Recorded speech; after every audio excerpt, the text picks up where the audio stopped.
Have you ever noticed how the price of imported goods sometimes seems to climb even when domestic prices are stable, leaving you wondering about the hidden forces at play in our global economy?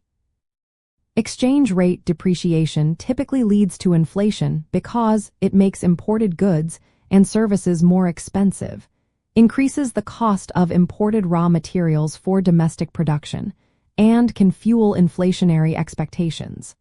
This phenomenon is often referred to as imported inflation or cost-push inflation. The core mechanism is straightforward. When a country's currency weakens or depreciates against other currencies, it means you need more units of your local currency to buy the same amount of foreign currency. For example, if one US dollar previously bought €1, but now buys only 0.85 euros, it costs more US dollars to purchase items from the Eurozone. This directly translates to higher prices for all imported finished goods when they are sold in the domestic market. Additionally, many domestic industries relying on imported components, machinery, or raw materials. A weaker currency means these essential inputs become more expensive, raising production costs for local businesses, which they then often pass on to consumers in the form of higher prices. This is a classic example of cost-push inflation. Understanding this impact involves looking at several factors. The first is the import dependence of an economy. Countries that relying heavily on imports for consumption and production will experience a larger inflationary effect. The second is the pass-through coefficient, which measures how much of the exchange rate change is reflected in domestic prices.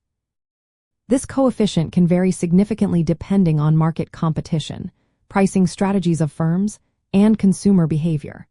For instance, in highly competitive markets, firms might absorb some of the cost increases to maintain market share, delaying or reducing the pass-through. Also, if there are readily available domestic substitutes for imported goods, the inflationary pressure from depreciation might be mitigated to some extent. A key concept here is the J-curve effect, which describes the typical path of a country's trade balance following a depreciation. Initially, the trade balance may worsen as import prices rise faster than export volumes increase. However, over time, as exports become more competitive and imports become less attractive, the trade balance tends to improve. This highlights that the full inflationary impact and subsequent economic adjustments are not immediate. Furthermore, the credibility of a country's central bank also plays a vital role. If the central bank is perceived as committed to price stability, inflationary expectations might be anchored, limiting the extent to which a depreciation translates into sustained inflation.